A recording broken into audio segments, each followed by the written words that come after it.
Hari ini aku bakalan ngasih tahu kalian gimana cara untuk berdiri. Salah. Mari kita persembahkan. Jatuh.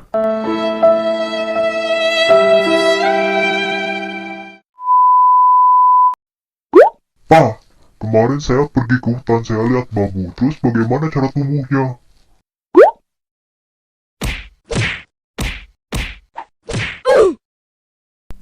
Ternyata si Joni kritis banget. Tapi, berbicara masalah pertanyaan si Joni, apa ada benarnya juga?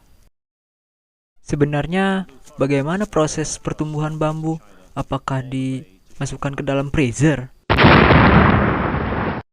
Daripada bingung, yuk kita simak videonya. Nikmatnya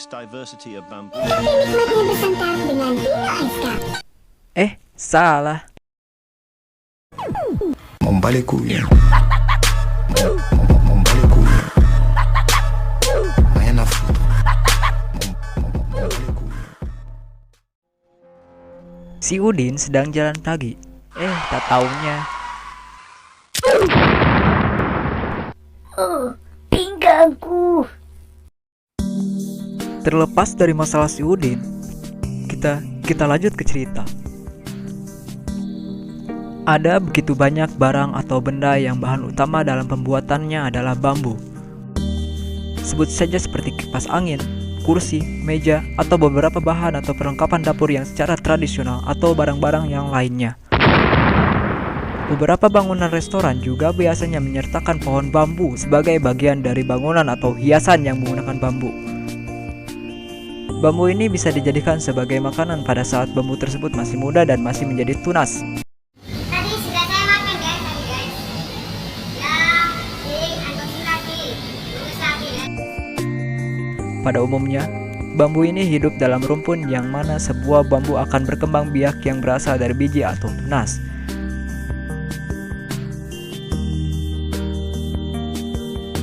Seperti yang sudah kita ketahui bersama, bambu merupakan tanaman atau pohon yang dengan sangat mudah bisa kita temukan di Indonesia. Hal ini dikarenakan pertumbuhan bambu ini cukup subur di daerah Indonesia sendiri. Yang menariknya, bambu ini bisa dijadikan berbagai makanan.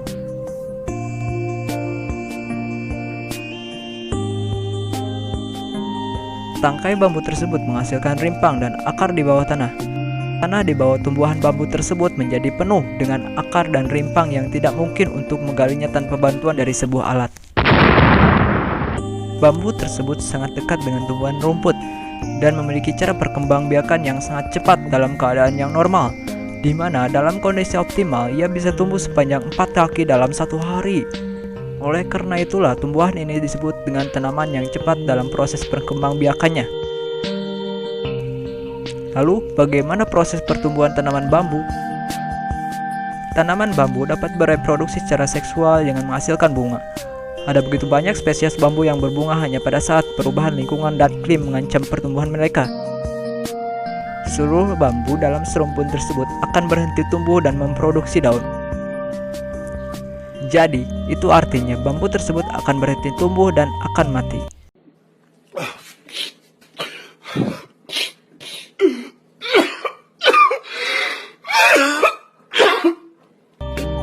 Dalam artian, semua energi akan dibuat menjadi bunga dan menghasilkan biji. Benih yang matang tersebut akan jatuh ke tanah dan berkecambah dalam waktu 3-5 hari.